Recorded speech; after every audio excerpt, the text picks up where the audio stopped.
প্রযুক্তির ও প্রণয়। দিলশাদ রওজা। পর্ব ৪। রওনাফের ঢাকায় আসার দ্বিতীয় দিন আজ।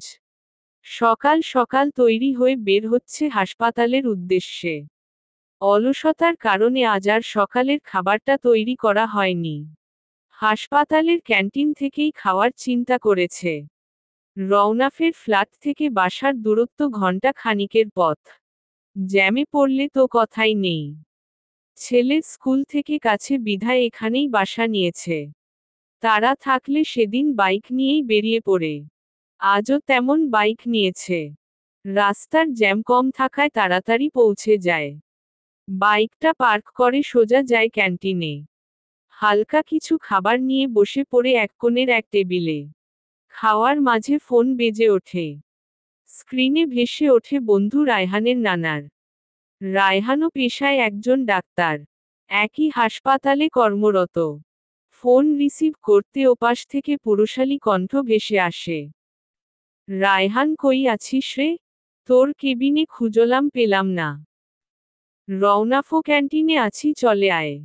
কল কেটে ফোন পকেটে ভরে নেয়। আবারও খাওয়ায়, মনোযোগ দেয়। কিছু সময় পর রায়হানও আসে ক্যান্টিনে। খুঁজে নেয় সঠিক ব্যক্তিকে। সামনে চেয়ার টেনে বসে একজন ওয়েটার ডেকে একটা কফি ও স্যান্ডউইচ অর্ডার করে।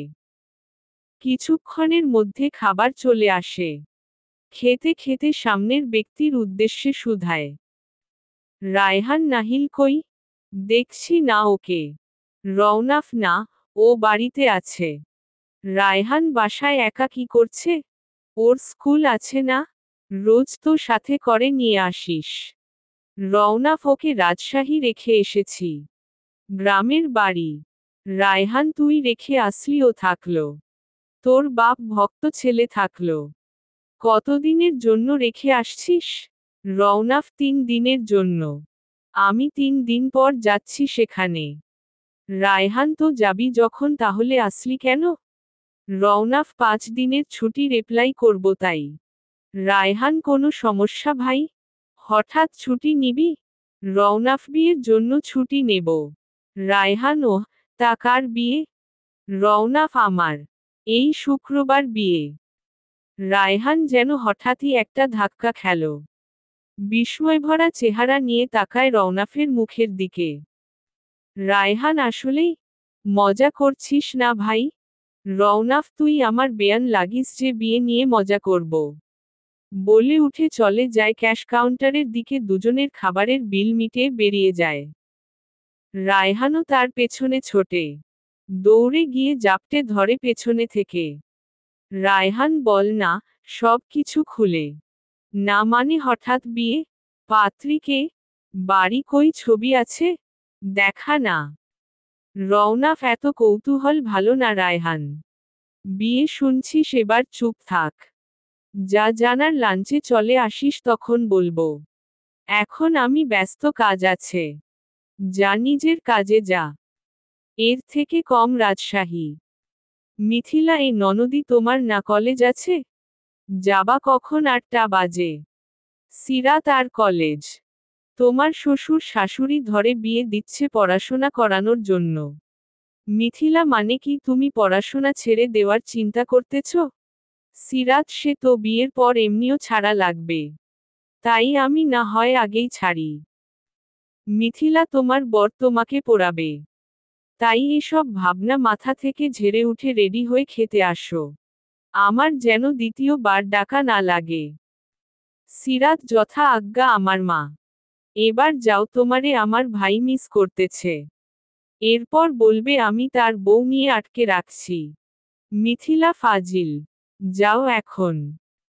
সিরাত তৈরি হয়ে সোজা চলে যায় ডাইনিংয়ে। সেখানে ইতিমধ্যে উপস্থিত সব পুরুষ সদস্য। সিরাত সকলের উদ্দেশ্যে সালাম দিয়ে খেতে বসে। আজমল শিকদার মিথিলার উদ্দেশ্যে বলে, বৌমা, তুমি আর সিরাত আজকালের মধ্যে শপিং শুরু করো, সামনে আর ৪ দিন। ছোট বউ আর সারাহ ফিরলে গহনাগুলো কিনবে না হয়। মিথিলা, বড় বাবা ছোট কাকি, আসলে না হয় যাই। বিয়ের বাজার বলে কথা, সবাই মিলে পছন্দ করে কিনলে ভালো হবে। আজমল যার বিয়ে সে তো আছে। সিরাত ওর পছন্দ অনুযায়ী কিনুক। গয়নাটা শুধু তোমাদের ছোট কাকি এলে কিনবে। কাজ যত এগিয়ে রাখা যায় ততই ভালো। সময় তো বেশি নেই। মিথিলা জি, সিরাত তোমার কখন সময় হয় বলো। সিরাত আচ্ছা। সিরাত খাওয়া শেষ করে উঠে পড়ে ঘরের চৌকাঠ পার করতেই বাগানে দোলনায় বসে আছে নাহিল। মুখ তার ভার। সিরাত বুঝতে পারে যে বাবা ভক্ত এই ছেলে কখনোই বাবা ছাড়া থাকেনি। বাবা নেই তাই সর্বদা হাসি খুশি থাকা ছেলেটার মন আজ ভার। সে তার দিকে এগিয়ে যায়, তার পাশে বসে কাঁধে হাত রাখে। হাত রাখতেই চমকে ওঠে নাহিল, পাশ ফিরে মিশুকে দেখে হালকা হাসে। সিরাত বলে, সিরাত কি রে, মন খারাপ কেন? নাহিল এমনিই। সিরাত বাবার কথা মনে পড়ছে? সকালে কথা হয়নি? নাহিল না, বাবা কল দেয়নি সকালে। সিরাত তুই দিলেই তো পারিস। নাহিল ফোন নেই তো। কারো থেকে নিতে লজ্জা লাগছে। সিরাত ওরে আমার লজ্জাবতী রে। নাম্বার মুখস্থ আছে? নাহিল আছে। সিরাত ব্যাগ থেকে ফোন বের করে নাহিলের হাতে দেয়। নাহিল মুখস্থ নাম্বারটা তুলে ফোন দেয় বাবাকে। রিং হতেই রিসিভ হয়। রওনাফ আসসালামু আলাইকুম, কে বলছেন? নাহিল বাবা আমি বলছি। রওনাফ সোনা তুমি? কার ফোন থেকে কল করেছ? নাহিল মিশুর ফোনটা নিয়েছি। তুমি সকালে কল দাওনি কেন? রওনাফ সরি সোনা, আমি ভেবেছিলাম তুমি ঘুমিয়ে আছো। কি করছো এখন? খেয়েছো সকালে? নাহিল বাগানে বসে আছি। না খাইনি। তুমি খেয়েছো? রওনাফ হ্যাঁ খেয়েছি। তুমি এখন গিয়ে খেয়ে নাও। আমি ঘন্টা খানিক পরে কল দিচ্ছি। নাহিল মিশু তো এখন কলেজ যাবে, তুমি কাকিয়ার ফোনে কল দিও। রওনাফ ওকে সোনা। এখন রাখছি। তুমি খেয়ে নিও কেমন? আর ভদ্র ছেলে হয়ে থাকবে। কেউ যেন নাহিলের নামে কোনো কমপ্লেইন না করে। রাখছি। রওনাফ কল কাটতেই নাহিল ফোনটা সিরাতের হাতে দেয়। সিরাত ফোন নিয়ে নাহিলের মুখের দিকে তাকায়, দেখে মন খারাপ করে বসে থাকা ছেলেটার মুখে হাসি ফুটেছে। সিরাত যাবি আমার সাথে কলেজে? নাহিল কি করতে যাব? সিরাত ঘুরতে যাবি? বাসায় বসে বোর হচ্ছিস না তাই? নাহিল তোমাকে কে বলল আমি বোর হচ্ছি? আর তোমার কলেজ তো গার্লস কলেজ। ওখানে গিয়ে কি দেখবো আর? তুমিই যাও, আমি যাব না। সিরাত না গেলি আমারও ঠেকা পড়েনি তোকে নিতে। মুখ ভেঙচি কেটে চলে যায়। বিড়বিড় করে বলে বাপ ছেলে দুইটাই এক। কেমন মুখের উপর অপমান করে দেয়।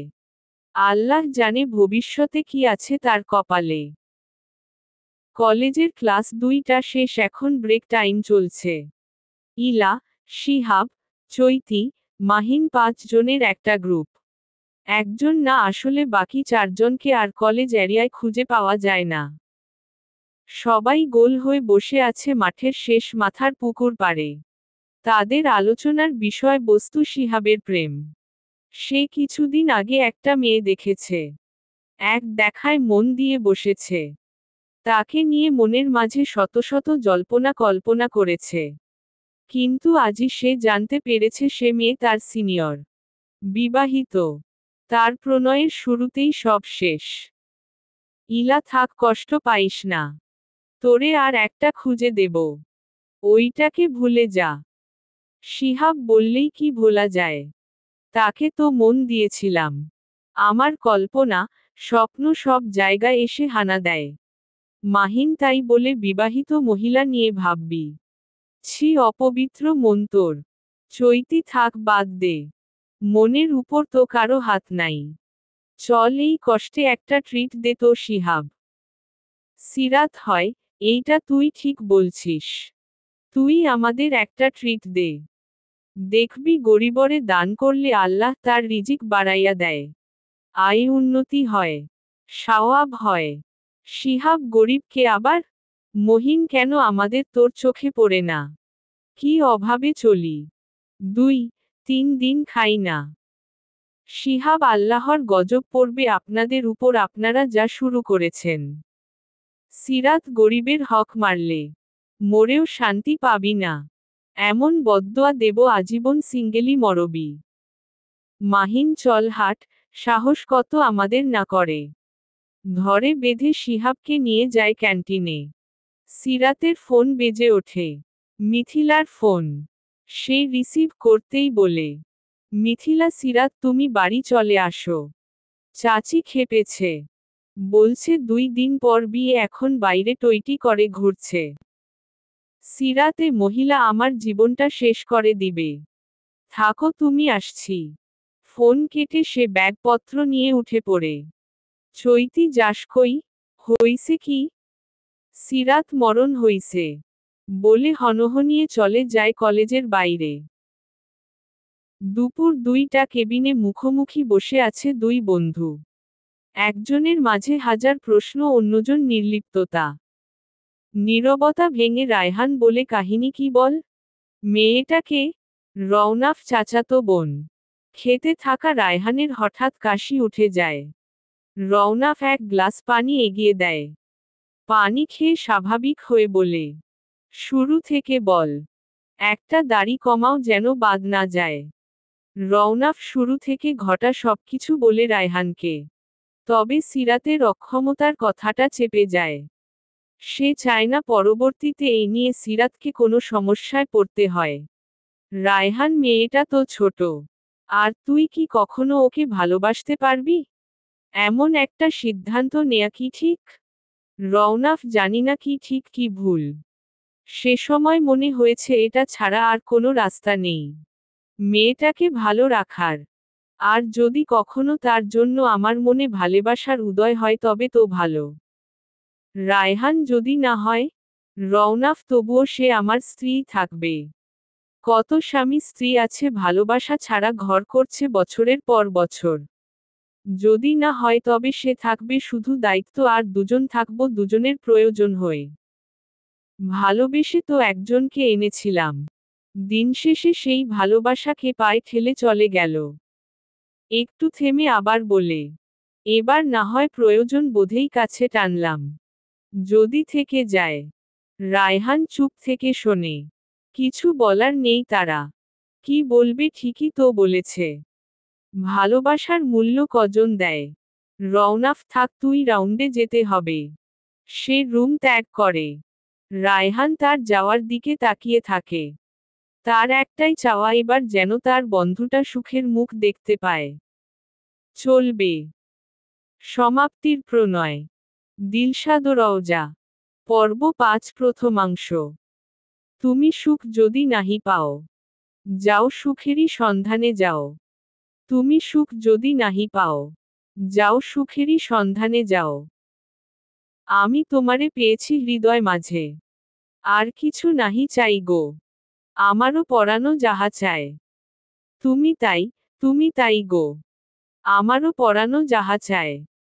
বারান্দায় হাঁটু মুড়ে বসে আছে একজন 30 বছর বয়সী নারী। তার গলার সুর বুঝিয়ে দেয় তার হৃদয়ের খবর। হাতে একটি ফটোফ্রেম, তাতে বাঁধানো আছে একজন নারী, পাশেই একজন সুদর্শন পুরুষ, তার কোলে একটি শিশু। সকলের মুখেই তৃপ্তির হাসি। চোখের ভাষায় প্রকাশ পায় হাজারো প্রাপ্তির গল্প। কিন্তু ভাগ্য তাদের সাথে খেলেছে ভয়ানক এক খেলা। সে খেলায় তারা কেবল কয়েকটি গুটি মাত্র। নারীটি হাত দ্বারা ছুঁয়ে ছুঁয়ে দেখছে ছবিতে থাকা মানুষগুলোকে। তার চোখে আজ আর কোনো পানি নেই। চোখগুলো আজ তার সঙ্গ দিচ্ছে না। কতদিন হয়ে গেল এই মুখগুলো দেখে না। হয়তো তারা সুখেই আছে তাকে ছাড়া। বাচ্চাটাও হয়তো আজ অনেকটা বড় হয়েছে। এখন হয়তো প্রাণ খুলে হাসে কথা বলে। কিন্তু তার হাসি কথা সবকিছুর মাঝে এই নারীটির অস্তিত্ব অনুপস্থিত। তার ভাবনা ভঙ্গ হয় ছোট্ট এক বাচ্চা মেয়ের কণ্ঠে। নারীর কর্ণভেদ হতেই হাতের ছবিটি লুকিয়ে নেয় আঁচলের তলায়। মাম্মা, কোথায় তুমি? এখানে এসে বসে আছো? কি হয়েছে মাম্মা? এই তো আমি। ক্ষুধা পেয়েছে আমার। এর মাঝে ভেসে আসে এক পুরুষালী কণ্ঠ। তোমার আক্কেল কতখানি? হ্যাঁ, মেয়েটা সকাল থেকে না খেয়ে আছে। এখন বাজে বেলা 11টা, তুমি এখনো ওকে খাওয়াওনি। আর এখানে এসে বসে আছো? না আমি দুঃখিত আশরাফ। আমি ভেবেছিলাম নিশাত ঘুম থেকে ওঠেনি। ও তো সবসময় দেরি করে ওঠে, তাই একটু বারান্দায় এসে বসেছি। আশরাফ ঠিক আছে, এখন যাও। আর হ্যাঁ, এভাবে আর মুখ ভার করে বসে থাকবে না। তোমাকে হাসি ছাড়া বিশ্রী লাগে। আশরাফ ঘর থেকে বেরিয়ে যায়। হাতে থাকা ছবিটা আলমারির ড্রয়ারে রেখে নাজো মেয়েকে সাথে নিয়ে যায় খাওয়ার টেবিলে। স্বামী সংসার নিয়ে তার ছোট সংসার। তবুও যেন তার কিছুই নেই। কেন যেন হয় এসব কিছু তার নয়, কেবল কল্পনা, স্বপ্ন। এখনই তার প্রিয় পুরুষটি তার ঘুম ভাঙাবে আর সব কিছু মিথ্যা হয়ে যাবে। সেই ঘুম ভাঙার আশাতেই সে আছে বহুদিন ধরে। কিন্তু সে ঘুম যেন ভাঙার নয়, এর থেকে কম রাজশাহী। সারাহ তার বোনকে ডাকতে ডাকতে ঘরে চলে আসে। এসে দেখে মেয়ে কানে ইয়ারফোন গুজে উল্টো হয়ে শুয়ে আছে। দিন দুনিয়ার কোনো ধ্যান তার নেই। তা দেখে সারাহ মাথা গরম হয়ে যায়। মেয়ের বিয়ে আর 2 দিন পর সে কোথায় শপিং করবে, রূপচর্চা করবে তা না, ছ্যাঁকাখোরদের মতো উল্টে পড়ে আছে। সে পা টিপে টিপে বিছানার কাছে গিয়ে তার পিঠের উপর দেয় এক চড়। তাতেই কল্পনার জগতে বাস করা সিরাত যেন পৃথিবীতে ফিরে আসে। সিরাতে মারলি কেন তুই আমাকে? সারাহ না মেরে কি আদর করব? বিয়ে তোর আর সবার ঝাড় খাই আমি। আব্বু, বড় বাবা, তোমার মা, ভাবি সব মিলে ঝাড়ে আমাকে। বলে ওকে পার্লার কেন নেই না? শপিং কেন করছি না? কোনো কাণ্ডজ্ঞান নেই আমার। বোনের বিয়ে আমি আর এক বাড়ি যেয়ে পড়ে আছি। সিরাতে বাজে বকিস না কানের কাছে। আসছিস কখন? সারাহ ঘন্টা 2 হয়ে গেছে। সিরাত ছোট বউ আসছে? সারাহ আমি আসছি আর ছোট বউ আসবে না। আসছে, যা দেখা করে আয়। সিরাত লাফ দিয়ে উঠে দৌড় লাগায় নিচে। ছোট বউ করে চিল্লাতে থাকে। হঠাৎ তার গতিপথে এসে দাঁড়ায় তার মা। মাকে দেখে চুপসে যায় সে। সায়রা বেগম, ষাঁড়ের মতো চিল্লাচ্ছিস কেন? সিরাত আসলে আম্মু। সায়রা, 2 দিন বাদে তোমার বিয়ে, তাই এসব উচ্ছৃঙ্খল আচরণগুলো বন্ধ করো। ধীর স্থির হও। লোকে খারাপ বলে। সিরাত, আমি বুঝতে পেরেছি। আর এমন করব না। মাথা নিচু করে কথাগুলো বলে। সায়রা বেগম কিছু বলেন না। সিরাতের পথ থেকে সরে যায়। সিরাত একবার মায়ের যাওয়ার পথে তাকিয়ে মুখ ভেঙচি কেটে আবার দৌড় লাগায়। এক দৌড়ে ছোট চাচার ঘরে ঢোকে। দেখে তার চাচি ব্যাগের কাপড় বের করে আলমারিতে রাখছে। সে নিঃশব্দে পেছনে গিয়ে জড়িয়ে ধরে। হঠাৎ কারো ছোঁয়া পেয়ে কেঁপে ওঠে আতিয়ার শরীর। পেছনে তাকিয়ে দেখে সিরাতকে। কটমট করে তাকায় তার দিকে। সিরাত একটা দুষ্টু হাসি দিয়ে তার দিকে তাকিয়ে থাকে। আতিয়া মুখ ভেঙচি কেটে সামনে ঘুরে যায়। সিরাত তাকে জড়িয়ে রেখেই বলে, এ রাগ করছো ক্যা? কি করছি আমি? আতিয়া, কিছু করিসনি, ছাড় এবার। সিরাত, না, তোমার মান না ভাঙিয়ে কি করে ছাড়ি বলো? তুমি আমরা 7টা না 5টা না, একটা মাত্র বউ। সরি চাচার বউ, আমার ছোট বউ। আতিয়া, এখন একদম ঢং দেখাবি না। চোখের আড়ালে গেলে তো খোঁজি থাকে না তোর। আমার আড়ালে বিয়েও সেরে নিচ্ছিলি। আমি জানতেই পারতাম না। সিরাতই সাইছে ওনারে ছাড়া বিয়া করে ফেলতেছি। এ তোমাকে তো ছোট কাকা, আম্মু, ভাবি কেউ না কেউ বলবে, তাই আমি বলিনি। আতিয়া, তারা কেন বলবে? তোর মুখ নাই? তোর বিয়ের খবর আমি আর একজনের মুখ থেকে শুনবো কেন? সিরাত, এ ভণ্ড মহিলা। আমার যে এদিকে মন খারাপ। আমার উপর দিয়ে কি যাচ্ছে তার খোঁজ নিছো একবারও? আইছে ওনারে বলিনি বলে রাগ দেখাচ্ছে। আর একটু হলে তো তোমার পেয়ারি মেঝো যা আমারে এক নেশাখোরের সাথে বিয়ে দিয়ে দিচ্ছিল। আতিয়া, ভাগ্যিস রওনাফ ভাই রাজি হলো, না হলে তো কি যে হতো। তোর ভাগ্য দেখে তো হিংসা হচ্ছে। এই সুযোগে কি সুন্দর একটা বর পাচ্ছিস তুই। সিরাত শুধু বর সাথে একটা ছেলেও ফ্রি পাচ্ছি। যেন buy one get one offer চলছে। কপাল আমার। আতিয়া শুক্রিয়া আদায় কর। নেশাখোরের চেয়ে সুদর্শন বাচ্চাওয়ালা মোরগ পাচ্ছিস। রানী বানিয়ে রাখবে দেখিস। রওনাফকে তো চিনি সবাই, ও কেমন।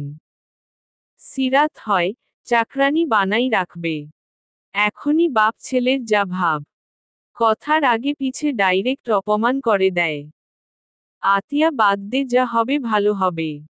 শোন, বড় ভাই বলছে বিকেলে শপিংয়ে যেতে। আজ না গেলে সব কয়টাকে ঘাড় ধরে বাড়ির বাইরে বের করে দেবে। সিরাত আতিয়াকে ছেড়ে সরে দাঁড়ায়। বলে, সিরাত কে কে যাবা?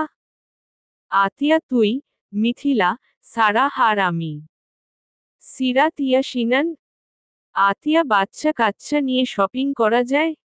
ওরা থাক, সাথে নাহিলও তো থাকছে। সিরাত নাহিলকে রেখে যাব? ভাইয়া তো ওকে সবসময় চোখে চোখে রাখতে বলছে আমাকে আর ভাবিকে। আতিয়া মেঝো আপা তো থাকছে। সিরাত মাকে ভরসা করি না আমি। ও সাথে যাচ্ছে আমাদের। আতিয়া আচ্ছা যাবে, বাপের বিয়ের শপিং ছেলে করাবে। রওনাফ থাকলে সে সাথে যেত। সে নেই তাহলে ছেলেই সই। বলে হেসে ওঠে আতিয়া। সিরাত কটমট করে তাকায় তার দিকে। এরা তাকে নিয়ে মজা নিচ্ছে। নিক সময় হলে সেও দেখে নেবে সবাইকে। চাপে পড়ে বিয়ে করতে হচ্ছে তাকে, এমনি এমনি ছেড়ে দিবে নাকি সে? মনে মনে ভাবে সে। এর থেকে কম ঢাকা। 2 দিন হসপিটালে না আসায় আজ রোগীর চাপটা বেশি। 1 মিনিটও বিশ্রাম নেওয়া ফুরসত পাচ্ছে না। রোগী দেখার মাঝেই তার ফোন বেজে ওঠে। তার বাবা কল করেছে। সে রিসিভ করে, কানে ধরে। রওনাফ, হ্যাঁ আব্বু বলো। আজলম শিকদার, তুমি কি ব্যস্ত? রওনাফ, জি আব্বু, আজ একটু ব্যস্ত। তোমাকে আমি ফ্রি হয়ে কল করি। আজলম, 2 মিনিট শোনো। ওরা তো শপিংয়ে যাচ্ছে। আমি চাচ্ছি বিয়ের শাড়িটা তুমি ওখান থেকে নিয়ে এসো। রওনাফ, তার দরকার নেই, যার বিয়ে সে পছন্দ করেই কিনুক। রাখছি। আজমল, তুমি নিয়ে আসবে। বিয়ের শাড়ি সবসময় ছেলের বাড়ি থেকে দেওয়া হয়। তোমার মা বেঁচে নেই। আমিও বুঝি না, তাই তুমি কিনবে। ওরা এখানে না হয় আরও একটা কিনবে, কিন্তু তুমি তোমার দায়িত্ব পালন করবে। রওনাফ আব্বু। ওপাশ থেকে ফোন কেটে দেয়। এত লোক থাকতে তাকেই কেন কিনতে হবে? ছোট কাকা কাকি আছে। আর এক বাড়িরই বিয়ে। এখানে ছেলে বাড়ি মেয়ে বাড়ি আছে নাকি? সে সব চিন্তা ছেড়ে আবারও রোগী ডেকে নেয়। এর থেকে কম রাজশাহী। বিকাল 4টা বাজতে তারা বের হয় বিয়ের শপিং করতে। নাহিল সে বেজায় বিরক্ত। মেয়েদের শপিংয়ে সে একা একটা ছেলে। ইয়াসকেও তো বাড়ি রেখে এসেছে, তাকেও না হয় রেখে আসতো। কিন্তু না, তার বাবাটাও হয়েছে একজন। সে তো বড় হয়েছে, এখনো কি চোখে চোখে রাখতে হয়? সে কি বাচ্চা ছেলে? বাবার সাথে এই বিষয়ে কথা বলতে হবে। এক্ষুনি। বাড়ির গাড়িতে এসে বসেছে সবাই। সামনে বসেছে ড্রাইভার, তার পাশে নাহিল। পিছনে আতিয়া, মিথিলা, সিরাত। সারার যাওয়ার কথা থাকলেও আসতে পারেনি সে। সায়রা বেগম একা বাড়িতে 2 বাচ্চা সামলাতে পারবে না, তাই তাকে থাকতে বলেছে। অনিচ্ছা সত্ত্বেও তাকে থেকে যেতে হয়েছে। সরাহ ইয়াসইনানের সামনে দাঁড়িয়ে কোমরে হাত রেখে বলে, সারাহ, তোদের জন্য আমি যেতে পারিনি। বজ্জাত বিচ্ছুর দল। এক জায়গায় থাকলেই গন্ডগোল একটা করতে হবে তোদের। ইয়াস ভুল বললে আপু। মেজো মা তোমাকে আমাদের জন্য থাকতে বলেনি, বলেছে কারণ তুমি আর সিরাত আপু এক জায়গায় থাকলে চুলোচুলি করবে তাই। সারাহ, বেয়াদব আসুক তোর বাপ আজকে। যদি মার না খাওয়াই তোদের। রাগে ফোঁস ফোঁস করতে করতে চলে যায় নিজের রুমে। কত ইচ্ছে ছিল বোনের বিয়ের শপিং করবে। সারাহ ও সিরাত দুইজন পিঠে 1.5 বছরের ছোট বড়। তাই সবসময় মারামারি ঝগড়াঝাটি লেগেই থাকে। 2 বাচ্চা পরপর হওয়াতে সায়রা বেগমের শরীর ও মস্তিষ্কে বিরূপ প্রভাব পড়েছে। সিরাত মায়ের আদর কম পেয়েছে কেননা তার পরপরই সারার জন্ম। সিরাতের বেড়ে ওঠা বেশির ভাগটাই তার বড় মায়ের কাছে।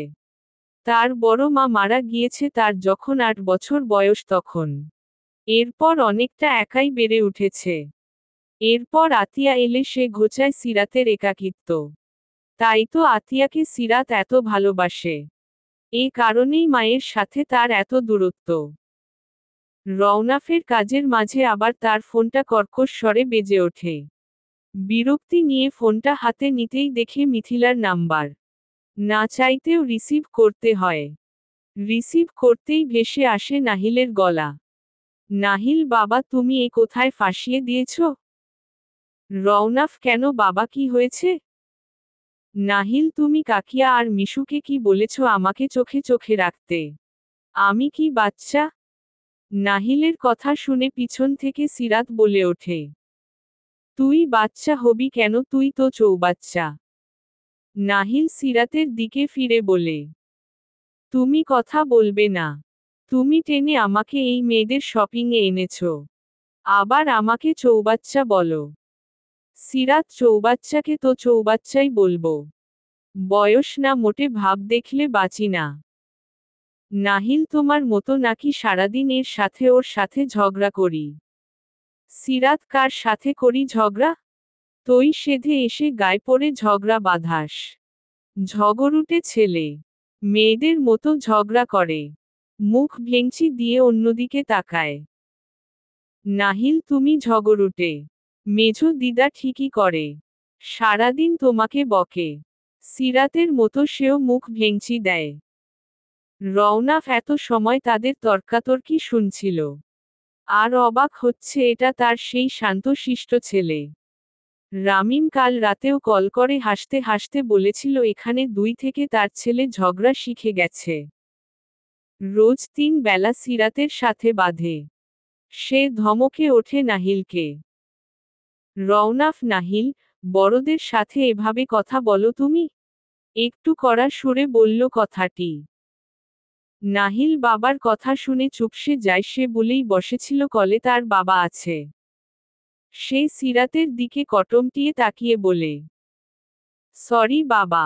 আমাকে কেন সরি বলছো যাকে কথাগুলো বলেছ তাকে বলো। কিন্তু মিশুও তো আমাকে চৌবাচ্চা বলেছে। সরি বলতে বলেছি তোমাকে। বাবা।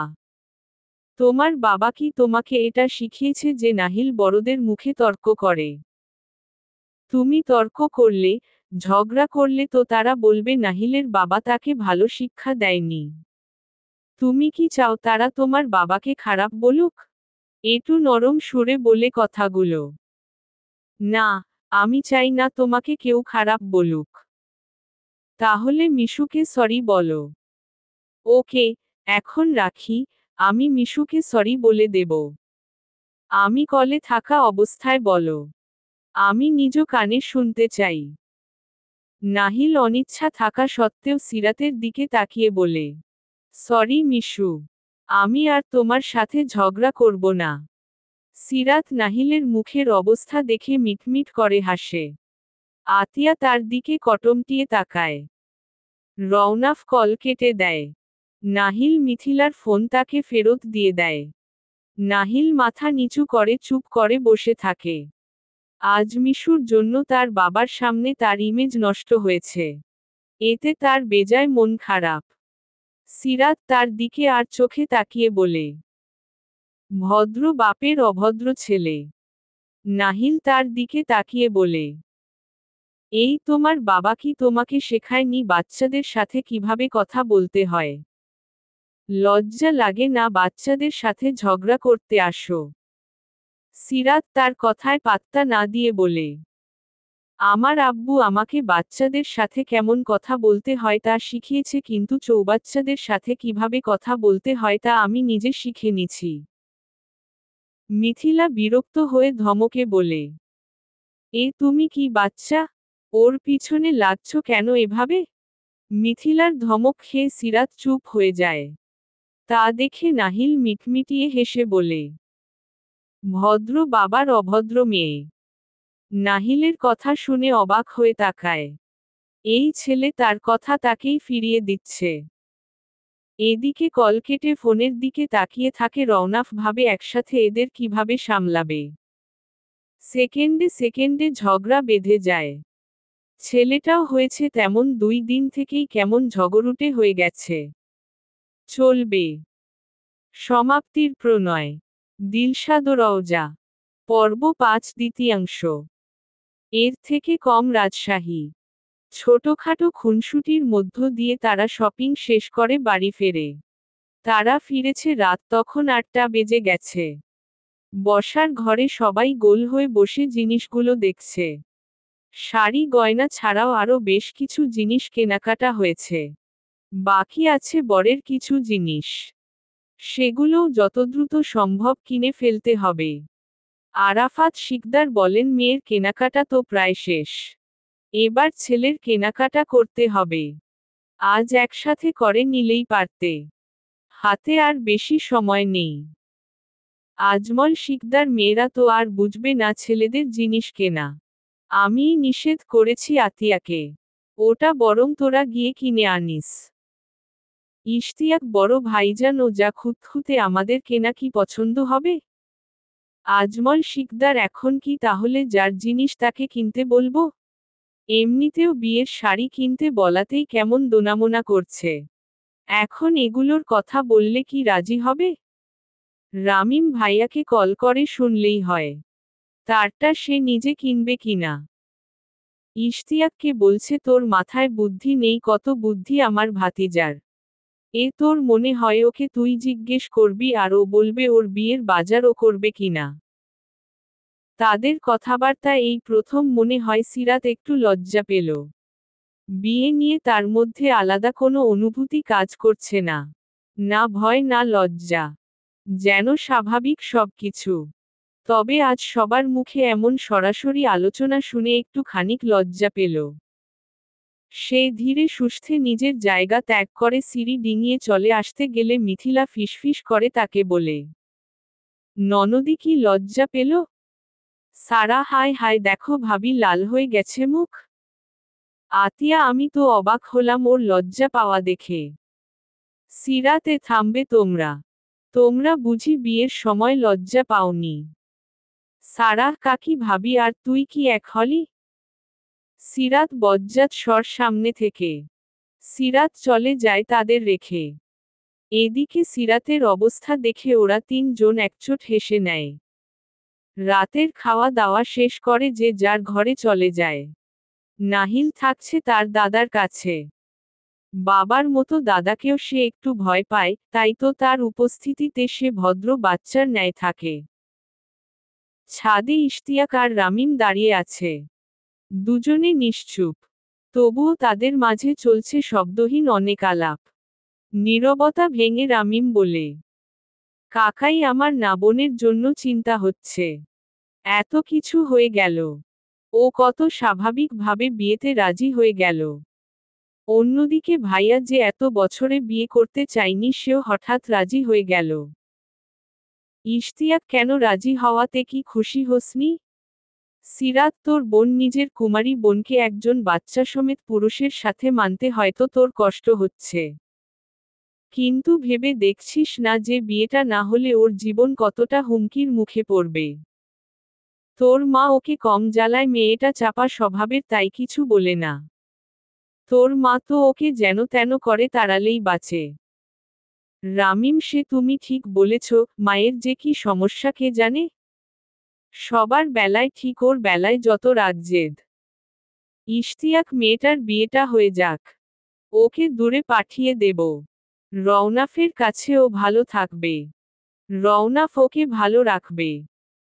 রামিম, সেটা আমি জানি, ভাইয়া নিজের দায়িত্বে কখনো অবহেলা করবে না। তোমার কি মনে হয় ভাইয়ার মনে এখন আর নাহিলের মায়ের জন্য কোনো জায়গা নেই? তাদের বিয়েটা ভালোবাসার ছিল। এত সহজ পুরোপুরি মন থেকে মুছে ফেলা? যতই ঘৃণা করুক মনের কোথাও না কোথাও সে আছে। আর এটা নিয়েই বেশি ভয়। সিরাত অনেক বেশি আবেগপ্রবণ। এই জিনিসটা কখনো যদি ওর সামনে প্রকাশ পায় তবে না জানি সেদিন কি হবে। ইশতিয়াক চিন্তা করিস না। রওনাফ ওর অনুভূতিকে নিয়ন্ত্রণ করতে জানে। আমার বিশ্বাস তার দ্বারা সিরাত কখনো কষ্ট পাবে না। রামিম তাই যেন হয়। এর থেকে কম ঢাকা। রওনাফ সে আছে মহা ঝামেলায়। কি করবে বুঝতে পারছে না। এই বয়সে এসে হবু বউয়ের জন্য শাড়ি কিনতে হবে তাকে। ভাবতেই অবাক লাগে আজ অনেকগুলো বছর পর আবারও কোনো নারীর জন্য সে শাড়ি কিনবে। তাও অন্য একজন নারীর জন্য। তার দুশ্চিন্তাকে বাড়িয়ে দিতে তার ফোনটা সশব্দে বেজে উঠল। স্ক্রিনে একটা স্বল্প পরিচিত নাম্বার ভাসছে। 2-3 বার কথা হলেও নাম্বারটা কোনো নামে সেভ হয়নি। সে রিসিভ করে। ওপাশ থেকে পরিচিত মেয়েলি গলা ভেসে আসে। মেয়েটা আর কেউ নয় তার হবু বউ সিরাত। সিরাত আসসালামু আলাইকুম। রওনাফ ওয়ালাইকুমুসসালাম। কেমন আছো? সিরাত আলহামদুলিল্লাহ, আপনি কেমন আছেন? রওনাফ আলহামদুলিল্লাহ। হঠাৎ কল দিলে যে? কোনো সমস্যা? সিরাত না মানে একটা বিষয় কথা বলার ছিল। আপনি ফ্রি আছেন? রওনাফ হ্যাঁ, তুমি বলো কি বলবে? সিরাত আমি বিয়ের পরে পড়াশোনা করতে চাই। রওনাফ করবে এতে সমস্যা কি? সিরাত না আম্মু বলছিল যে পড়াবে না। বিয়ের পর মেয়েদের বাইরে বাইরে ঘুরতে নেই। ছেলে মেয়ে মিশে পড়বে শেষে একটা অঘটন ঘটাবে। রওনাফ কাকি ঠিকই বলেছে। বিয়ের মেয়েদের বাইরে বেশি ঘুরতে নেই। ছেলে মেয়ে মিশে এক কলেজে পড়ে অঘটন ঘটায়। আমি রিস্ক নিতে চাই না তাই তোমাকে গার্লস কলেজে পড়াবো। সিরাত যদি পাবলিক ভার্সিটিতে চান্স হয়? রওনাফ চান্সটা দেবে কে? পড়াশোনার যা অবস্থা এই পড়ায় আবার পাবলিক। শেষমেশ হয় ন্যাশনাল না হয় প্রাইভেট ভার্সিতেই যেতে হবে। সিরাত একটু বেশি বললেন না? আমি এতটাও খারাপ ছাত্রী না। আম্মু একটু বাড়িয়েই বলে। রওনাফ হ্যাঁ আম্মুরা বাড়িয়েই বলে সব সময়। আর আম্মুর মেয়েরা সবসময় ঠিকই করে। সে যাই হোক আগে এইচএসসি তো দাও তারপর দেখা যাবে। কলেজেও যাও না ঠিক মতো শুনলাম। সিরাত কলেজে কি যাব? বাচ্চা বাচ্চা ছেলে মেয়েদের সাথে পড়তে হচ্ছে এর চেয়ে লজ্জার কি আছে? রওনাফ লজ্জার কি আছে তুমি কি ফেল করে নিচের ক্লাসে আছো? না তো, সমস্যা ছিল তাই ইয়ার গ্যাপ পড়েছে। এতে লজ্জা পেতে হবে কেন? সিরাত মুখে অমন বলা যায়। রওনাফ বাদ দাও পরীক্ষার বেশি দিন নেই, বিয়ে শাদির ঝামেলা শেষ করে মন দিয়ে পড়ো। এরপর দেখা যাবে কি করা যায়। পাবলিক না হলে প্রাইভেট গার্লসে পড়বা। সিরাত শুধু মেয়েদেরটা কেন? ছেলে মেয়ে একসাথে হলে কি সমস্যা? রওনাফ সমস্যা কি যেন তেন? বিশাল সমস্যা। আমি ভাই বয়স্ক মানুষ। ওই সব কলেজে পড়ে যদি আমার বউর আর আমাকে ভালো না লাগে তখন যদি আমাকে রেখে অন্য কম বয়সী ছেলের সাথে চলে যায়, তখন দ্বিতীয়বার বউ হারাবো। একই ভুল বারবার করার মতো বোকা আমি নই। সিরাত হ্যাঁ সবাইকে তো এক ভাবেন। যত সব মেজাজ খারাপ করা কথাবার্তা। পড়বই না।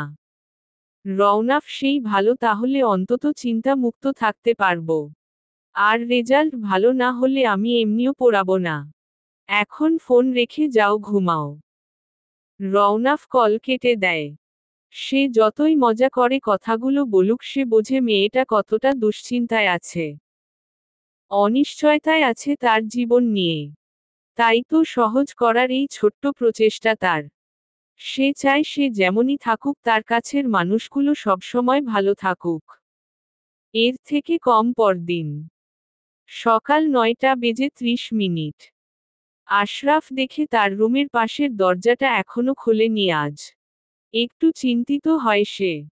সে যতটুকু চেনে মেয়েটাকে তাতে এত বেলা করে কখনোই ঘুম থেকে ওঠে না। তাই সে বাধ্য হয়ে দরজার নব ঘুরিয়ে দরজাটা খোলে। ভেতরে উকি দিয়ে দেখে রুমের মধ্যে শুনশান নীরবতা। পর্দাগুলো আজ টেনে রাখা। সে এগিয়ে যায় বিছানার দিকে। ডানপাশে নিশাত ঘুমিয়ে আছে, তার পাশেই উল্টো ঘুরে শুয়ে আছে নাজ, গলা অবধি কম্বল দিয়ে ঢাকা তার। এই গরমের মাঝেও সে এভাবে পেঁচিয়ে শুয়ে আছে দেখে চিন্তার মাত্রা বৃদ্ধি পায়। সে নিশাতকে বার কয়েক ডাকতেই নিশাতের ঘুম আলগা হয়। মুখের সামনে বাবাকে দেখে তার গলা জড়িয়ে ধরে উঠে পড়ে। মেয়েকে তুলে কোলে নেয় সে। নিশাত, পাপা, এত সকাল সকাল কেন ডেকেছ? আমার ঘুম হয়নি। আশরাফ, কেন পাপা? তুমি রাতে ঠিক মতো ঘুমাওনি? নিশাত, নো পাপা, কাল মাম্মার জ্বর হয়েছিল রাতে। মাম্মা খুব কষ্ট পাচ্ছিল। তাই আমি মাম্মার মাথায় কাপড় ভিজিয়ে দিয়েছি যেভাবে মাম্মা আমাকে দেয়। আশরাফ, তাই নাকি সোনা? তা পাপাকে কেন ডাকলে না? নিশাত, মাম্মা নিষেধ করেছে ডাকতে তাই। ঘুমের মাঝের কথার আওয়াজ পেয়ে নাজের ঘুম হালকা হয়। তার জ্বর পড়লেও মাথার ভারী ভাবটা কাটেনি। তাই কোনো মতে চোখ খুলে আশেপাশে দেখে সামনে আশরাফ ও তার মেয়েকে দেখে তড়িগড়ি করে উঠতে গেলে আশরাফ বাধা দেয় বলে, উঠতে হবে না, শুয়ে থাকো। রাতে নাকি অসুস্থ ছিলে, তা আমাকে ডাকনি কেন? নাজ, তুমি সারাদিন খাটাখাটুনি করে রাতে বাড়ি আসো। ক্লান্ত থাকো, তাই আর ডাকতে মন চায়নি। আশরাফ, তোমার আর নিশাতের বিষয়ে আমার কোনো ক্লান্তি আসে না নাজ। এরপর যেন আর এমন কিছু না শুনি। এতে মনে হয় আমি আমার দায়িত্ব ঠিকভাবে পালন করছি না। তোমাদের খেয়াল ঠিকমতো রাখতে পারছি না। নাজ মাথা নিচু করে নেয়। কত করেছে লোকটা তাদের জন্য। বিনিময়ে কিছুই দিতে পারেনি সে। কিভাবে দিবে সে যে অপারগ। আজকাল প্রায় তার শরীরটা খারাপ থাকে। কোনো কিছুতেই মন বসাতে পারে না। সব কিছু বিরক্ত লাগে। লোকটাকে আর কত জ্বালাবে। আশরাফ নাজ ও নিশাতকে নিয়ে ক্যালিফোর্নিয়ার সান ডিয়েগো শহরে থাকে। আশরাফ একটি ব্যবসায়ী পরিবারের ছেলে। বংশপরম্পরায় সেও এখন একজন সফল ব্যবসায়ী। দেশ বিদেশে তাদের ব্যাপক নামডাক। 6 বছর আগে নাজ ও নিশাতকে নিয়ে আসে এই শহরে। সেই থেকেই চলছে তাদের এই একঘেয়ে জীবন। আশরাফ নিশাতকে কোলে নিয়ে বের হয় রুম থেকে। যাওয়ার আগে নাজের উদ্দেশ্যে বলে, কষ্ট করে একটু উঠে ফ্রেশ হয়ে নাও। আমি তোমার খাবারটা রুমে দিয়ে যাচ্ছি। নাজ, না না, তার দরকার নেই। তুমি ওকে নিয়ে যাও, আমি আসছি। আশরাফ, চুপ থাকো। যা বলছি তাই করো। বলে সে রুম ত্যাগ করে। নাজ বসে বসে ভাবে, আজ বহুদিন পর তার একসময়ের প্রিয় পুরুষটি তার স্বপ্নে এসে ধরা দিয়েছে। অসুস্থ হলেই অবচেতন মন তাকে নিয়ে ভাবে। তাই তো স্বপ্নে এসে হানা দেয় সে। তেমনি আজও এসেছিল। মুখে সেই চিরচেনা হাসি, বাচ্চামো ভাবটা। তার অসুস্থতায় কতখানি অস্থির হয়ে উঠত সে। যেন শরীরটা তার হলেও কষ্টটা বিপরীতের মানুষটা অনুভব করতে পারত। তাই তো এতগুলো বছরে তার প্রিয় সময় হয়ে উঠেছে এই অসুস্থতার সময়গুলো। সে জানে তাকে নিয়ে ভাবাও পাপ। এজন্যই সে ইচ্ছে করে আশরাফকে ডাকে না। আশরাফের উপস্থিতিতে যদি প্রিয় পুরুষটি অভিমান করে কল্পনা থেকেও হারিয়ে যায়। সে জানে তাকে নিয়ে ভাবাও পাপ। তবুও মন মানে না। ভাবতে ভাবতে চোখ গড়িয়ে 2 ফোঁটা পানি পড়ে। পানিটুকু মুছে বিছানা থেকে নেমে পড়ে। এর থেকে কম ঢাকা। ব্যস্ত এই শহরে দুজন পুরুষ বেরিয়েছে শপিংয়ের উদ্দেশ্যে। রওনা। সে বেজায় বিরক্ত তার বাবার কাজে। তাকেই কেন এই কাজটা দেওয়া হলো। অন্যদিকে রায়হায় ফাঁকফোকরে মজা নিতে ব্যস্ত। বন্ধুর মুখখানি আজ দেখার মতো হয়েছে। বিয়ে করবে না করতে করতে আজ হবু বউয়ের জন্য শাড়ি কিনতে যাচ্ছে। একটু বাজিয়ে দেখতে সে গলা খাকরি দিয়ে বলে, হ্যাঁ রে ভাই, ফিলিংস কেমন? এ বয়সে এসে বিয়ে করছিস? তোর কপাল আছে বলতে হবে। বিয়ে করব না বলতে বলতে একদম সুন্দরী কুমারী মেয়ে পেয়ে গেলি। আয় হায়! একরাশ বিরক্তি নিয়ে তাকায় রায়হানের দিকে। তোর হাত পা গুলো অনেকদিন হলো ভালো আছে দেখছি। এটা সহ্য হচ্ছে না তোর। ভাঙতে হবে দেখছি। রায়হান পা ভাঙলে বন্ধুর বিয়ে খেতে যাব কিভাবে? তোকে দাওয়াত করছে কে শুনি যে বিয়ে খাবি? রায়হান তোকে কে বলছে আমি তোর দাওয়াত দেওয়ার আশার বসে আছি? আমি অলরেডি দাওয়াত পেয়ে গেছি। আঙ্কেলের পক্ষ থেকে। রওনাফ বজ্জাত তুই আমার বাপ পর্যন্ত চলে গেছিস। রায়হান রাগ করিস না। চল যে কাজে এসেছি সেই কাজ করি। দুই বন্ধু ঢোকে একটা বড় শাড়ির দোকানে দুজন মিলে শাড়ি দেখছে। মন মতো মিলছে না। খুঁজে খুঁজে রায়হান একটা হালকা গোলাপি শাড়ি বের করে রওনাফের হাতে দেয় বলে, এটা দেখ। বিয়ের শাড়ি নাকি ওরাও কিনছে? তাহলে তুই বরং বৌভাতের শাড়ি কিনে নে। আর এটা বেশ ভালোও লাগছে দেখতে। রওনাফ এটা মানাবে না, ও নিজেই তো কি পরিমাণ সাদা, তার উপর এমন হালকা কালার পরলে শাড়ির মধ্যে খুঁজে পাওয়া যাবে না। রওনাফের কথা শুনে রায়হান হেসে ফেলে। রায়হান বাহ বন্ধু, তুই এত মনোযোগ দিয়ে দেখছিস যে বুঝে ফেলছি সে শাড়িতে তাকে খুঁজে পাওয়া যাবে না। রওনাফ আপনি হয়তো ভুলে যাচ্ছেন সে আমার চাচাতো বোন। জন্মের পর থেকেই দেখে আসছি। তাই আলাদা করে মনোযোগ দিতে হবে না, এমনিই বোঝা যায়। রায়হান হুহু বুঝছি, আর বলতে হবে না। এখন দেখ কোনটা নিবি তোর চাচাতো বউয়ের জন্য। রওনাফ খুঁজে খুঁজে গাঢ় সবুজের ভিতর হালকা তামা রঙের কাজের একটা শাড়ি পছন্দ করে। সেটা কিনে নেয়। বিয়েতে সাধারণত লাল শাড়িই পরে, তবে তার কেন যেন মনে হয়েছে এটা সিরাতকে বেশি মানাবে। কেনাকাটা শেষে দুজন বেরিয়ে পড়ে কাল সকাল সকাল রাজশাহীর উদ্দেশ্যে রওনা করবে। পরদিন হলুদের পর শুক্রবার বিয়ে।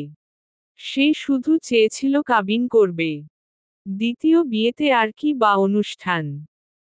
তার চাচা ইশতিয়াক তাকে বোঝায় তার দ্বিতীয় বিয়ে হলেও সিরাতের জন্য প্রথম, তাই কিছু শখ আহ্লাদ থাকতেই পারে। সিরাতের দিকটা বিবেচনা করে সে আর কিছু বলে না। এখান থেকে গিয়ে নাহিলের সাথে কথা বলতে হবে। ছেলেটা হয়তো জানেই না তার বাবার বিয়ে। কোন মুখে বলবে সে কথা? যদি ছেলে তাকে ভুল বোঝে। রাত 11টা বেজে 20 রওনাফের ফোনটা দ্বিতীয়বারের মতো বেজে ওঠে। সে তড়িঘড়ি করে রুমে এসে কল রিসিভ করে। ওপাশ থেকে নারী কণ্ঠ ভেসে আসে, এক নারী কণ্ঠ। চলবে। সমাপ্তির প্রণয়। দিলশাদ ও রওজা। পর্ব 5, শেষাংশ, মেহেন্দি স্পেশাল। সকাল থেকে শিকদার বাড়িতে শুরু হয়েছে অন্যরকম আমেজ। অতিথিরা আসতে শুরু করেছে। অতিথি বলতে কেবল কাছের কয়েকজনকেই দাওয়াত করা হয়েছে। তার মধ্যে একজন রওনাফের বোন রাবেয়া। বাড়ির বড় মেয়ে। তার কদরটাও অন্যরকম। স্বামীর সাথে চট্টগ্রামে থাকে। ভাইয়ের বিয়ের খবর শুনে দেরি না করে চলে এসেছে। সাথে আছে তার স্বামী আহসান কবির। পেশায় একজন প্রফেসর। সারাহ সিঁড়ি থেকে নামছে। বসার ঘরে রাবেয়াকে দেখে সারাহ এক প্রকার দৌড়ে গিয়ে জাপটে ধরে তাকে। সারাহ আপু, কখন আসছো তুমি? এত লেট করলে কেন? তোমাকে তো আরো 2 দিন আগে বলছি।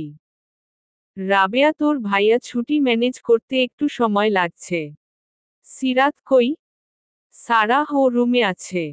যাও গিয়ে ফ্রেশ হয়ে বিশ্রাম নাও, রাতে আজ ধামাকা হবে।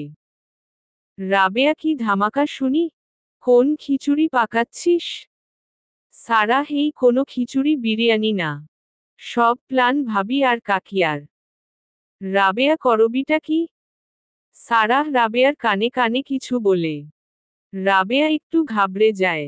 বলে, আব্বু কাকারা জানে? সারাহ, পাগল নাকি, আগে বলে সব হিসমিস করব। রাবেয়া পরে শুনলে তখন? সারাহ, চাপ নিও না, কিছু হবে না। ভাই বোনের একসাথে বিয়ে, মজা তো ডাবল করব। রাবেয়া দেখিস তোদের জন্য আমার যেন বকা না খাওয়া লাগে। আমি আসছি বাপের বাড়ি বেড়াতে, এসে বকা খেয়ে জামাইয়ের সামনে ইজ্জত হারাতে চাই না। আচ্ছা থাক, বাকিদের সাথে দেখা করে আসি। রাবেয়া সিঁড়ি ডিঙিয়ে উপরে চলে যায়। সোজা চলে যায় সিরাতের ঘরে। সেখানে গিয়ে দেখতে পায় তিন মাথা এক জায়গায়। মিথিলা, আতিয়া, সিরাত। তিনজন গোল হয়ে কিছু করছে। রাবেয়া হঠাৎ করে গিয়ে সিরাতকে চেপে ধরে বলে, বড় ভাবি। সিরাত হঠাৎ এমন করাই হকচকিয়ে যায়। পেছনে ফিরে রাবেয়াকে দেখে যেন জানে পানি আসে। পরক্ষণেই তাকে কি বলে সম্বোধন করছে তা মনে হতেই কটমটিয়ে যায়। সিরাত কি বললে তুমি? রাবেয়া কি বলছি আমি? সিরাত কি বলে ডাকছো তুমি? রাবেয়া তুই যা তাই বলছি। সিরাত রাবাপু একদম হেয়ালি করবা না। মিথিলা তা ভাবিকে ভাবি বলবে না তো কি বলবে? তেমাকে তো আমিও ভাবি ডাকবো কিন্তু সঙ্গী পাচ্ছি না, সাহসও হচ্ছে না। এখন আমার দল ভারী করতে লোক এসে গেছে। এই বলে রাবেয়া ও মিথিলা হাতে হাত মিলায়। এদিকে সিরাত লজ্জা অস্বস্তি ঘিরে ধরে। আপন মানুষগুলার এমন পরিবর্তন তার লজ্জা দ্বিগুণ করে দিয়েছে। রাবেয়া ভাবি দেখ তোমার বড় জায়ের এখনই গাল লাল হয়ে গেছে। সিরাত ছোট মা দেখো ওরা আমাকে নিয়ে মজা করছে। আতিয়ায় তোরা বড় বৌমার সাথে এমন করছো কেন? তোমাদের ভাই আসলে যদি নালিশ দেয় তখন ছাল তুলে নিবে পিঠের। আতিয়ার এমন ঠাট্টায় রাগে দুঃখে সে রুম থেকে বেরিয়ে যায়। পিছনে তিনজন অট্টহাসিতে ফেটে পড়ে। সে সোজা বাড়ির বাইরে হাঁটা দেয়। দরজা পার হতেই শক্তপোক্ত একটা কিছুর সাথে ধাক্কা খায়। ছলছল চোখে মাথা তুলে তাকাতেই রওনাফের মুখটা ভেসে ওঠে। সিরাতের চোখে পানি দেখে সে জিজ্ঞেস করে, রওনাফ চোখে পানি কেন? কিছু হয়েছে? কেউ কিছু বলেছে? সিরাত স্থান কাল ভুলে গড়গড় করে সেই ঘটনার বর্ণনা দিতে থাকে। ভাবি, রাবাপু, ছোট মা আমাকে নিয়ে মজা করতেছে। রওনাফ কি মজা করছে? সিরাত দুই হাতে চোখ মুছে বলে, রাবাপু, ভাবি আমাকে বড় ভাবি বলে মজা করছে। ছোট মাকে বলছি সেও বলে বড় বৌমা। বলে আমি নাকি আপনি আসলে নাশিল করব। আপনাকে দিয়ে বকা খাওয়াবো ওদের। রওনাফ মুচকি হাসে বলে, তাই, এটা তো তাহলে অনেক বড় অন্যায়, চলো তো বিচারটা করে আসি। আমার হবু বউকে নিয়ে মজা করছে। কার এত বড় সাহস? রওনাফ সিঁড়ির দিকে পা বাড়ায়। বিচারের আশায় সেও তার সাথে পা বাড়ায়, কিছু দূর আগাতেই সে বুঝতে পারে সে কি কাজটাই না করেছে। সে একবার রওনাফের দিকে তাকিয়ে দেখে তার মুখে এখনো হাসির রেখা। তা দেখে তাকে লজ্জারা আরো ঘিরে ধরে। এই অস্বস্তিকর পরিবেশ থেকে রক্ষা পেতে উল্টো ঘুরে সোজা দরজার বাইরে দৌড় লাগায়। তার দৌড় দেখে রওনাফও হেসে নিজের ঘরে চলে যায়। এদিকে সিরাত সে প্রায় ঘন্টা খানেক ধরে বাগানের দোলনায় বসে আছে। সে পণ করেছে আজ আর এই মুখ কাউকে দেখাবে না। সবাই তার সাথে মজা নেয়। সে যাবে না বাড়ির মধ্যে করুক একারা একারা বিয়ে। তাকে এভাবে বসে থাকতে দেখে নাহিল এগিয়ে আসে। সে ঘুরতে ঘুরতে বাগানের দিকে আসছিল। সিরাতকে দেখে এগিয়ে আসে। তার পাশে বসে। সিরাত তার দিকে একবার দেখেও মুখ ঘুরিয়ে নেয়। নাহিল তার ঘাড়ে মাথা এলিয়ে বসে জিজ্ঞেস করে, তোমার কি মন খারাপ নাকি শরীর খারাপ? সিরাত তোকে বলবো না, তুই ও সবার মতো মজাই নিবি। নাহিল না মজা করব না প্রমিজ বলো তুমি। সিরাত ভাবি তোর রাবা ফুফু ছোট দাদি সবাই মজা করতেছে আমার বিয়ে নিয়ে। তোর বাপ সেধে এসে শুনল। সেও মজা করল আমার সাথে। বলে সিরাত নাহিলের মাথা সরিয়ে সে নাহিলের ঘাড়ে মাথা রাখে। নাহিল তার মুখে হাত বুলিয়ে বলে, থাক, কষ্ট পেও না, ওরা তো বোঝে না যে কাউকে নিয়ে মজা করতে হয় না। বাসায় চলো। সিরাত, না, তুই যা, আমি এখানেই থাকব। নাহিল, কেউ মজা করবে না তোমাকে নিয়ে। আমি নিষেধ করে দেব ওদের, তুমি চলো। আমার সাথে সাথে থাকবা। নাহিল সিরাতকে বুঝিয়ে শুনিয়ে নিয়ে যায় বাড়ির মধ্যে। তাকে নিয়ে যায় তার ঘরে। সেখানে আপাতত কেউ নেই। সে সিরাতকে রেখে বাবার ঘরের দিকে যায়। বাবার ঘরে গিয়ে দেখে রওনাফ বিছানায় উল্টো ঘুরে শুয়ে আছে। সে চুপি চুপি বিছানার কাছে যায়, গিয়ে বিছানায় উঠে রওনাফের পাশ ঘেঁষে তাকে দুই হাতে জড়িয়ে শুয়ে পড়ে। ছোট ছোট হাতের আলিঙ্গনে রওনাফের কাঁচা ঘুম ভেঙে যায়। পাশ ফিরে দেখে এটা তার ছেলে। 3 দিন পর ছেলেকে দেখে সেও তাকে জড়িয়ে ধরে দুই হাতে। টেনে বুকের উপর নিয়ে আসে। নাহিল বাবার বুকে শুয়ে তার মুখে হাত বুলাতে থাকে। রওনাফ, বাবার কি মন খারাপ? নাহিল, না, কেন মনে হলো তোমার যে আমার মন খারাপ? রওনাফ, আমার বাবা তো তার বাবার কাছে এসে এত চুপ থাকে না। তার তো বাবার কাছে এলে মুখে ফুলঝুরি ফোটে। কি হয়েছে? নাহিল, কিছু হয়নি। মিশু ফুপিকে নিয়ে অন্যরা মজা করছে, তাই ফুপির মন খারাপ। বলছে সে রাতের অনুষ্ঠানে যাবে না। এখন বলো, তার বিয়ে সে না গেলে হয়? রওনাফ, ঠিক। কি করা যায়? নাহিল, তাই নিয়ে একটু চিন্তা হচ্ছে। বড় ফুপি বলেছে তাকপ নিয়ে সন্ধ্যায় ছাদে যেতে। ফুপি কারো সাথেই কথা বলছে না। রওনাফ, আচ্ছা, এটা আমি দেখছি। এখন বাবা তোমাকে কিছু কথা বলবে, মন দিয়ে শুনবে। শুনবে তো? নাহিল, হ্যাঁ, তুমি বলো। রওনাফ, মিশুকে তোমার কেমন লাগে? নাহিল, কেমন লাগবে, ভালো। কিন্তু একটু অবুঝ। মজা করা বোঝে না। ছোট মানুষ একদম। রওনাফ, ছোট মানুষ। তুমি তো বড়। ভাবছি ওকে আমারা সাথে করে আমাও ঢাকার বাসায় নিয়ে যাব। কেমন হবে? নাহিল, খুব ভালে হবে বাবা। তুমি জানো মেজো দিদা কত বকে ওকে। সবাই ওকে নিয়ে মজা করে। ওকে সাথে নিয়ে গেলে কেউ কিছু বলতে পারবে না। রওনাফ, সে যদি তোমার মাম্মা হয়ে সাথে যায় তাহলে কেমন হয়? নাহিল, ও কিভাবে মাম্মা হবে? রওনাফ, বাবা ওকে তোমার মাম্মা বানাতে চায়। তুমি মিশুকে মাম্মা বলবে? নাহিল, কিন্তু বাবা। রওনাফ, তোমার দাদু দিদারা চায় মিশু যেন নাহিলের মাম্মা হয়। আমি জানি আমার ছোট নেই। সে বুঝবে।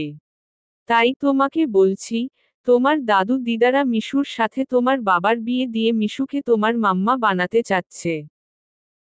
নাহিল, সবাই চায়। রওনাফ উপর নিচ মাথা নাড়ায়। নাহিল আবার বলে, মিশু কি আমাদের সাথে থাকবে সবসময়? আগের মাম্মার মতো চলে যাবে না তো আমাদের রেখে? রওনাফ, না সোনা, মিশু আমাদের সাথেই থাকবে সবসময়। ওকে আমরা কোথাও যেতে দেব না। যেতে চাইলেও আটকে রাখব। নাহিল, আচ্ছা, ওকে আমরা আটকে রাখব। একা একা বের হতে দেব না। যদি আগের মাম্মার মতো হারিয়ে যায়। ও তো ছোট, বোঝে না। রাস্তাও চিনবে না। রওনাফ, তুমি সবসময় ওকে চোখে চোখে রাখবে। কখনো একা ছাড়বে না। এরপর আরো কিছু সময় দুজনের মাঝে কথা হয়। রওনাফ ছেলেকে বুকে জড়িয়ে স্বস্তির নিঃশ্বাস নেয়। তার বুকের ওপর থেকে যেন একটা পাথর সরে গেল। সন্ধ্যায় সবাই এসে জড়ো হয়েছে সিরাতের রুমে। সে ছাদে যেতে নারাজ। সবার সাথে রেগে আছে। সবাই জোরাজুরি করে। কিন্তু সে রাজি হয় না। সবার মাঝে নাহিলও ছিল, সে এগিয়ে সিরাতের পাশে বসে মাথায় হাত বুলিয়ে বলে, এভাবে রাগ করলে হয়? তুমি ওদের উপর রাগ করে এত সুন্দর অনুষ্ঠান নষ্ট করবে? দেখবে, চলো আমরা কত সুন্দর করে সাজিয়েছি। চলো না। সিরাত, যাব না, ওদের সাথে কোনো ভাব নেই। নাহিল, ওদের সাথে ভাব করতে হবে না।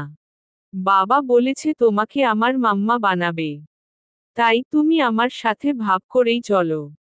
আমি আর তুমিই মজা করব। এ সিরাত নাহিলের কথা শুনে অবাক হয়। রওনাফ কথা বলেছে ওকে, ছেলেটাও কি সহজে মেনে নিয়েছে। সে তো ভয়েই ছিল। ছেলেটা আবার উল্টো কষ্ট না বসে এসব শুনে। সে নাহিলের মুখের দিকে তাকিয়ে মেনে নেয় সবার কথা। একে একে লেহেঙ্গা গহনা পরিয়ে হালকা সাজানো হয় সিরাতকে। আজ বাড়ির ছেলে মেয়েরা মিলে মেহেন্দি অনুষ্ঠানের আয়োজন করেছে। আজমল শিকদার ও আরাফাত শিকদার প্রথমে মানতে না চাইলেও রামিম ও ইশতিয়াকের জোড়াজুড়িতে চুপ থাকে। সজানো শেষে সিরাতকে নেওয়া হয় ছাদের দিকে। ছিমছাম ছাদটা আর রমরমা পরিবেশ।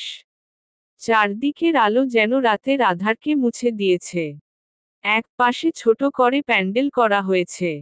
সেখানেই মেহেদির আয়োজন করা হয়েছে। অন্য পাশে ছোট পরিসরে স্টেজ করা হয়েছে, সেখানে নাচ গান হবে। সেখানে বাড়ির ছোট সদস্যদের পাশাপাশি আছে সিরাতের ফুফাতো ভাই মাশরাফি ও তার বোন মাহিরা। মাহিরা সারার সমবয়সী। মাশরাফির বয়স ২৬ বছর, পড়াশোনা শেষ করে বাবার ব্যবসা দেখছে। সিরাতের হাতে মেহেদি পোড়াচ্ছে মিথিলা। এত তাড়াহুড়োর মাঝে মেহেন্দি আর্টিস্ট পাওয়া যায়নি। মিথিলার মেহেদি দেওয়ার হাত ভালো, তাই তাকেই দেওয়া হয়েছে এই দায়িত্ব। স্টেজে তখন চলছে সারাহ মাহিরার ডান্স। দুজনে বেশ ভালে নাচে। এরপরে মাশরাফি, রামিম ও ইয়াসের পালা। এর মাঝে রাবেয়া উঠে যায়। সিঁড়ি বেয়ে সোজা চলে যায় ভাইয়ের ঘরে। রাবেয়া ও রামিম প্রায় সমবয়সী, ১-২ বছরের পার্থক্য। সে রওনাফের ঘরের সামনে এসে দেখে দরজা হালকা ভিড়ানো আছে। সে দরজা ঠেলে ভিতরে ঢোকল। রুমের কোথাও ভাইকে না দেখে বেকনিতে যায়। গিয়ে দেখে রওনাফ বারান্দার একপাশে পাতানো চেয়ারে গা এলিয়ে বসে আছে চোখ বুজে। রবেয়া ভাইয়ের কাছে গিয়ে তার ঘাড়ে হাত রাখে। কারো হাতের স্পর্শ পেয়ে চোখ খুলে তাকায় রওনাফ। রাবেয়াকে দেখে বলে, তুই এখানে? ছাদে অনুষ্ঠান হচ্ছে, তা রেখে এখানে কি? রাবেয়া, অনুষ্ঠান তো তোমার আর সিরাতের জন্য, তুমি যাওনি কেন সেখানে? রওনাফ মাথাটা ধরেছে একটু। তুই যা, নাহিলের খেয়াল রাখবি। রাবেয়া এগিয়ে এসে ভাইয়ের একদম কাছে দাঁড়ায়। ভাইয়ের মাথায় হাত বুলিয়ে বলে, কি হয়েছে তোমার? এমন করছো কেন? তুমি কি চিন্তিত কিছু নিয়ে? রওনাফ, রাবা বোন, কিছু হয়নি আমার। এত চিন্তা করতে হবে না তোর। ভাইয়ের বিয়েতে আনন্দ কর। এমন মুখ ভার করে রাখছিস কেন? জ্বর বিয়ে, তার দেখলে কি ভালে লাগবে? রাবেয়া, তা যার বিয়ে সে যদি দেখে তার বর এভাবে মুখ ভার করে রেখেছে, ওর খারাপ লাগবে না? তুমি যাচ্ছ না কেন ছাদে? ওরও তো খারাপ লাগে। রওনাফ, কি করে যাব বল? মনটা অস্থির অস্থির লাগছে। ওর চোখে চোখ মেলাতে ভয় হয়, যদি কিছু ভুল ধরা পড়ে যায় ওর চোখে। রাবেয়া, এভাবে কতদিন মুখ লুকিয়ে রাখবে? ও তোমার বউ হবে। স্বামী স্ত্রীর সম্পর্কটা কেমন তা নিশ্চয়ই আলাদা করে বুঝাতে হবে না। সব জেনে বুঝে এমন বাচ্চামো ধারণা ধরে বসে থাকলে হবে? রওনাফ, কি করব বল? এই চিন্তাই আমার ঘুম হারাম করে দিচ্ছে যে আমি কি পারবো ওর সব দায়িত্ব সঠিকভাবে পালন করতে? আমি পারবো তো ওকে ভালো রাখতে? ওর যদি কখনো মনে হয় ও আমি ওকে গুরুত্ব দিচ্ছি না, আদর্শ স্বামী হতে পারছে না, তখন কি করব? রাবেয়া, সিরাত বুদ্ধিমতী একটা মেয়ে। ও তোমার অবস্থাটা বুঝবে। আর এসব ভবিষ্যতের চিন্তা ভবিষ্যতে করবে। ভবিষ্যতের চিন্তা বর্তমানে করে, বর্তমানকে নষ্ট করো না। এতে ওর মনে বিরূপ প্রভাব পড়বে। শুরুতেই ওর মনে একটা গভীর ক্ষতের সৃষ্টি হবে, যা আজীবনেও তুমি মুছতে পারবে না। তাই চলো অন্তত এক পলক দেখা দিয়ে এসো। এতে ওর ভালো লাগবে। রাবেয়ার কথায় রওনাফ সায় জানায়। সে একটা হালকা সবুজ পাঞ্জাবি পরে তৈরি হয়ে নেয়। রাবেয়ার সাথে ছাদে যায়। সিরাত রওনাফকে খেয়াল করে না, রাবেয়াকে দেখে বলে, তোমাকে কত খুঁজছি জানো? পিঠটা চুলকে দাও, চুল পড়ছে আর চুলকাচ্ছে। সারাহ মাহিরা সব নাচতে ব্যস্ত। আমার বিয়ে অথচ আমারেই কেউ পাত্তা দিচ্ছ না। রাবেও হেসে ওঠে ওর কথা শুনে বলে। একটু নিচে গেছিলাম। ওই দেখ ভাইয়া আসছে। আঙ্গুল দিয়ে ছাদের অন্য পাশে দেখায়। সিরাত দেখে রওনাফ ছাদের অন্য পাশে রামিম মাশরাফি ও ইশতিয়াকের সাথে কথা বলছে। অন্য দিনের তুলনায় আজ যেন অন্যরকম লাগছে। হবু বর বলেই কি আজ একটু বেশি ভালো লাগছে। এ লোকের বয়স এত দেখলে তো বোঝাই যায় না। কোলাহলে ধ্যানভঙ্গ হতেই দেখে সামনে রামিম মাশরাফি রওনাফকে ধরে বেঁধে এনেছে সামনে। এনে তার পাশে বসিয়ে দেয়। সিরাত হকচকিয়ে রওনাফের দিকে তাকায়। সিরাতের মধ্যে এক অদ্ভুত অস্বস্তির সৃষ্টি হয়, পেটের মধ্যে হাজারো প্রজাপতি ওড়াউড়ি করছে যেন। হঠাৎ সারাহ ডাক দেয় তাকে। তার ডাকে তার সংবত ফিরে আসে। নিজের কাজে নিজেই লজ্জিত হয়।